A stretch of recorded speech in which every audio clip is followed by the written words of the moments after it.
La plupart des gens grandissent avec une croyance simple. Si vous êtes une bonne personne, honnête, loyale et généreuse, la vie finira par vous récompenser. On vous répète que la justice existe, que le bien triomphe toujours, que la morale finit par gagner. Mais si vous observez le monde réel avec attention, quelque chose commence à vous déranger. Une vérité étrange apparaît, une vérité inconfortable, une vérité que peu de gens osent dire à voix haute. Regardez autour de vous, dans les entreprises, dans la politique, dans les jeux de pouvoir quotidiens. Combien de fois avez-vous vu quelqu'un de cruel, manipulateur ou froid grimper plus vite que les autres? Combien de fois avez-vous vu une personne honnête travailler dur pendant des années, pendant qu'une autre, plus calculatrice, passe devant elle sans scrupule? C'est cette contradiction qui a fasciné l'un des penseurs les plus controversés de l'histoire, Niccolò Machiavelli. Pour lui, le monde ne fonctionne pas selon les règles morales que l'on enseigne aux enfants. Le monde fonctionne selon les lois du pouvoir, et ces lois sont brutales. La première chose à comprendre est que la majorité des êtres humains cherchent la sécurité émotionnelle, pas la vérité.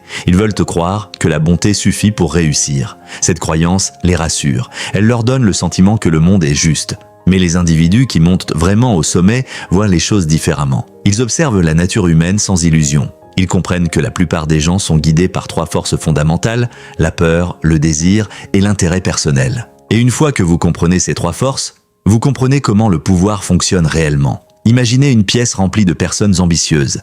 Certaines travaillent dur, suivent les règles, essaient d'être justes. D'autres observent silencieusement. Ils analysent. Ils attendent. La différence entre ces deux groupes est simple. Le premier groupe croit que le système est moral. Le second sait que le système est stratégique. Et dans un monde stratégique, ceux qui refusent de jouer le jeu perdent presque toujours. C'est pourquoi les personnes les plus dangereuses ne sont pas toujours celles qui crient ou qui menacent. Les plus dangereuses sont souvent calmes, patientes et calculatrices. Elles comprennent que l'image est plus importante que la vérité. Un individu peut être cruel dans ses décisions, mais paraître généreux en public. Il peut manipuler dans l'ombre tout en parlant de valeurs et d'éthique devant les autres. La plupart des gens jugent ce qu'ils voient. Mais le pouvoir appartient à ceux qui contrôlent ce que les autres voient. C'est l'un des principes les plus froids de la psychologie humaine. Les masses ne suivent pas forcément la personne la plus morale. Elles suivent la personne qui paraît la plus forte. Parce que dans l'inconscient collectif, la force crée la sécurité. Et la sécurité attire la loyauté. C'est pourquoi les leaders les plus puissants de l'histoire ont souvent compris quelque chose que les autres refusèrent d'accepter. La perception est plus puissante que la réalité. Un dirigeant peut commettre des actes impitoyables, mais tant qu'il maintient une image de compétence, de contrôle et de vision, les gens continueront de le suivre. Pourquoi? Parce que la majorité préfère suivre quelqu'un de fort plutôt que quelqu'un de moral mais faible. C'est une vérité dérangeante. Mais c'est une vérité que ceux qui dominent comprennent très tôt. Ils savent que la gentillesse sans pouvoir devient souvent de la faiblesse. Et dans les environnements compétitifs, la faiblesse attire les prédateurs. Dans la nature, les animaux blessés deviennent des cibles. Dans les jeux de pouvoir humain, c'est la même logique. Les individus, trop transparents, trop naïfs ou trop confiants, deviennent facilement manipulables.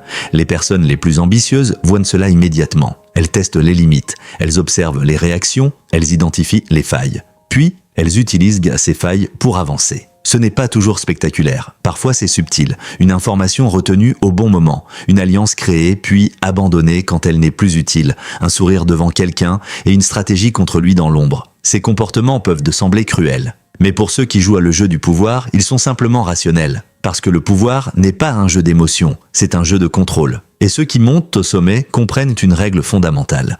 Les émotions mal contrôlées sont une faiblesse exploitable. Les personnes trop empathiques hésitent. Les personnes trop loyales pardonnent. Les personnes trop honnêtes révèlent leurs intentions. Mais les individus froids gardent toujours une longueur d'avance. Ils parlent moins, ils observent plus.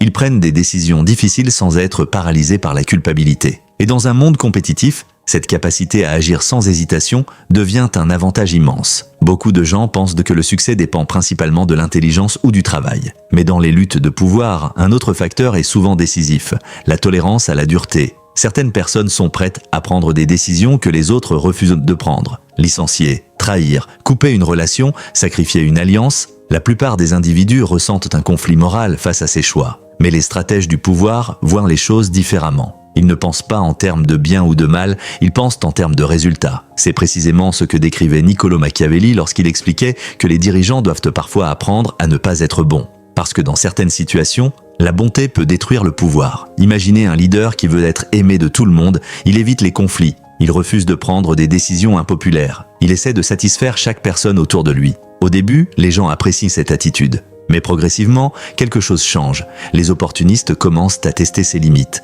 Les plus ambitieux réalisent qu'il ne punira jamais vraiment la trahison. Et lentement, son autorité s'effondre. Un leader trop gentil devient prévisible. Et tout ce qui est prévisible devient contrôlable. Les individus les plus stratégiques comprennent donc l'importance d'un équilibre étrange, être capable d'inspirer confiance, tout en inspirant une certaine peur. Pas une peur chaotique, une peur mesurée, la peur des conséquences. Parce que lorsque les gens savent qu'il existe une limite claire qu'ils ne peuvent pas franchir, ils respectent davantage l'autorité. Sans cette limite, la loyauté disparaît. C'est pourquoi beaucoup de personnes au sommet cultivent une réputation particulière. Elles ne sont pas forcément cruelles en permanence, mais elles laissent circuler l'idée qu'elles pourraient l'être si nécessaire. Cette réputation agit comme une armure invisible. Elle réduit les attaques avant même qu'elles n'arrivent. Elle crée une distance psychologique. Et cette distance protège le pouvoir. Mais il existe une autre raison pour laquelle les individus les plus durs réussissent souvent. Ils comprennent quelque chose de profond sur la nature humaine. Les gens admirent secrètement ce qu'ils prétendent condamner. Beaucoup critiquent les personnalités dominantes.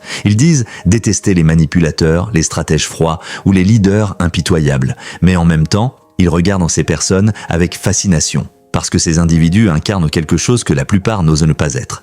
Totalement libres des règles sociales qui limitent les autres. Cette liberté crée une forme de pouvoir psychologique. Les gens respectent inconsciemment ceux qui n'ont pas peur d'imposer leur volonté, même lorsqu'ils prétendent les détester. C'est l'un des paradoxes les plus puissants du pouvoir. Et c'est précisément ce paradoxe qui explique pourquoi certaines des personnalités les plus controversées continuent d'attirer des foules, des partisans et parfois même une admiration silencieuse. Mais cette dynamique ne s'arrête pas là, car ceux qui atteignent vraiment le sommet comprennent une règle encore plus profonde, une règle que la majorité découvre trop tard. Dans toute structure de pouvoir, la morale est souvent utilisée comme un outil, pas comme une règle absolue. Les leaders parlent de valeurs quand cela renforce leur position. Ils parlent d'éthique quand cela affaiblit leurs rivaux. Ils parlent de justice quand cela mobilise les masses. Mais derrière ces discours, les décisions sont souvent guidées par une seule question. Qu'est-ce qui maintient le pouvoir et qu'est-ce qui le renforce? Cette question froide et stratégique sépare ceux qui observent le pouvoir de ceux qui le possèdent réellement. Et c'est là que commence la véritable compréhension des jeux humains. Parce que lorsque vous voyez ce mécanisme une fois, vous commencez à le voir partout. Dans les entreprises, dans les relations, dans la politique, dans les alliances, et soudain, le monde semble différent. Les conversations deviennent des négociations, les promesses deviennent des stratégies, les sourires deviennent parfois des masques, et la réalité devient beaucoup plus complexe que l'histoire simple qu'on vous racontait autrefois. Mais ce n'est encore que le début de cette vérité dérangeante, car les individus qui dominent vraiment ne se contentent pas de comprendre la nature humaine, ils apprennent aussi à l'utiliser. Et lorsque quelqu'un maîtrise vraiment cet art, il peut transformer les faiblesses des autres en escalier vers le sommet. Si cette réflexion vous parle et que vous voulez comprendre les véritables règles du pouvoir révélées par Niccolò Machiavelli, prenez une seconde pour vous abonner à la chaîne. Beaucoup d'autres vérités stratégiques arrivent dans les prochaines vidéos. Mais une fois que vous commencez à voir ces mécanismes, il devient impossible de revenir en arrière. Le monde cesse d'être une simple histoire de gentils et de méchants. Il devient un échiquier. Et sur cet échiquier, chaque personne joue un rôle. Certains jouent avec leurs émotions, d'autres jouent avec leur intelligence. Mais ceux qui atteignent vraiment le sommet jouent avec quelque chose de beaucoup plus puissant. La psychologie humaine. Les stratèges du pouvoir savent que la majorité des individus sont prévisibles. Ils réagissent à la peur. Ils poursuivent le plaisir. Ils cherchent l'approbation. Et surtout, ils veulent appartenir à quelque chose de plus grand qu'eux. Comprendre cela change tout, parce que lorsque vous comprenez ce que les gens veulent profondément, vous pouvez influencer leurs décisions sans qu'ils s'en rendent compte. C'est l'un des secrets les plus anciens du pouvoir. Les gens pensent prendre leurs propres décisions. Mais souvent, ces décisions sont guidées par des émotions que quelqu'un d'autre a subtilement déclenchées. Les individus les plus ambitieux utilisent cette réalité avec précision. Ils savent quand flatter. Ils savent quand critiquer. Ils savent quand créer une rivalité entre deux personnes pour rester eux-mêmes au centre du jeu. Ce type de stratégie peut sembler froid.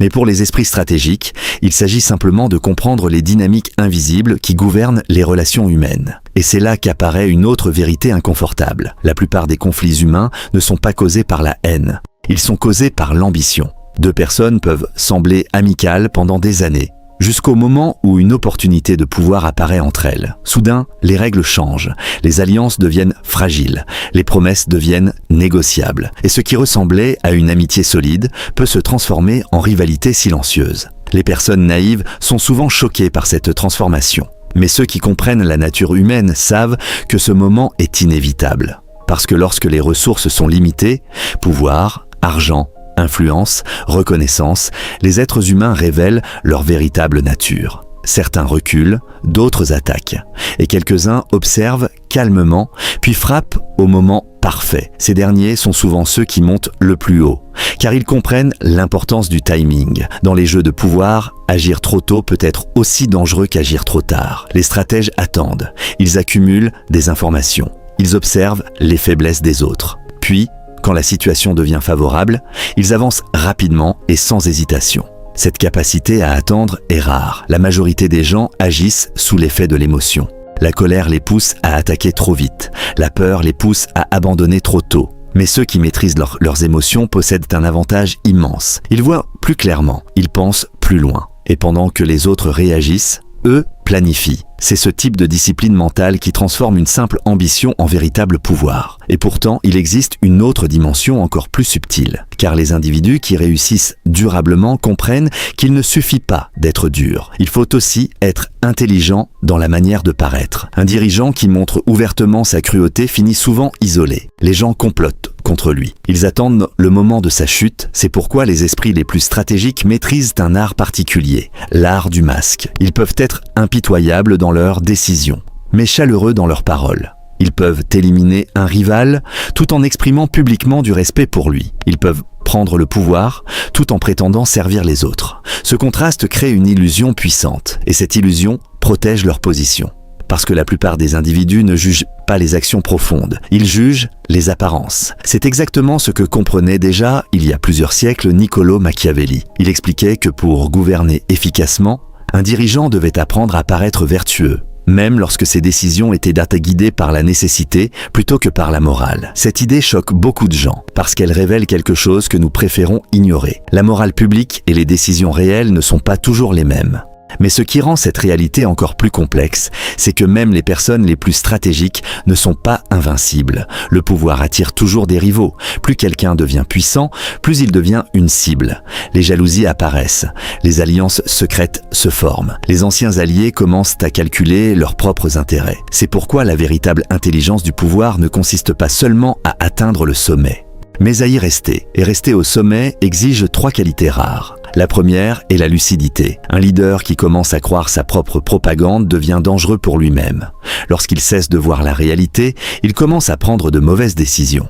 Beaucoup de puissants sont tombés de cette manière. Ils se sont entourés de personnes qui leur disaient uniquement ce qu'ils voulaient entendre. Ils ont confondu respect et flatterie. Et lentement, leur vision du monde est devenue déformée. La deuxième qualité est l'adaptabilité. Le pouvoir n'est jamais stable. Les règles changent, les alliances changent, les contextes changent. Celui qui refuse de s'adapter finit toujours dépassé par quelqu'un de plus flexible. Les stratèges du pouvoir savent quand attaquer, mais ils savent aussi quand reculer. Ils savent quand défendre une position et quand abandonner une bataille pour gagner la guerre. Cette capacité à changer de stratégie, sans être prisonnier de son ego, est l'une des plus grandes forces dans les luttes de pouvoir. La troisième qualité est la maîtrise de soi. Car au sommet, les tentations deviennent nombreuses. L'orgueil, la vengeance, le désir de domination totale. Ces forces ont détruit d'innombrables leaders, parce qu'un individu qui laisse son ego contrôler ses décisions finit par créer ses propres ennemis. Les dirigeants les plus intelligents comprennent donc une règle simple. Le pouvoir durable ne vient pas seulement de la force.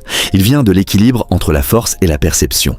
Être capable de frapper, mais aussi de pardonner quand cela est stratégiquement utile. Être capable de dominer, mais aussi de donner aux autres l'impression qu'ils comptent. Cette dualité est difficile. Elle exige une compréhension profonde de la nature humaine.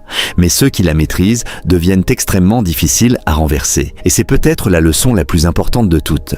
Car lorsque l'on dit que les pires personnes finissent souvent au sommet, cela ne signifie pas simplement qu'elles sont mauvaises. Cela signifie souvent qu'elles voient le monde tel qu'il est, pas tel qu'elles aimeraient qu'il soit. Elles acceptent la dureté de la compétition. Elles acceptent les sacrifices nécessaires. Elles acceptent de prendre des décisions que d'autres évitent. Et dans un monde rempli d'illusions, cette lucidité devient une arme. Mais comprendre cette vérité ne signifie pas que vous devez devenir cruel. Cela signifie simplement que vous devez ouvrir les yeux. Parce que lorsque vous comprenez les jeux de pouvoir, vous cessez d'être naïf. Vous reconnaissez les manipulations. Vous voyez les stratégies cachées derrière certaines paroles. Et surtout, vous apprenez à protéger votre propre position. Car dans toute société, il existe deux types de personnes, celles qui comprennent les règles invisibles du pouvoir et celles qui les subissent. La différence entre ces deux groupes ne réside pas seulement dans la force ou l'intelligence. Elle réside dans la capacité à observer la nature humaine sans se mentir. Et cette capacité est précisément ce que les grands stratèges ont toujours cherché à développer. Parce que dans le silence des coulisses, loin des discours publics et des promesses idéales, le pouvoir suit rarement les règles que l'on enseigne. Il suit les règles que peu de gens osent admettre. Les règles froides de la stratégie, de la perception et de la psychologie humaine. Des règles que certains ignorent toute leur vie et que d'autres utilisent pour atteindre le sommet.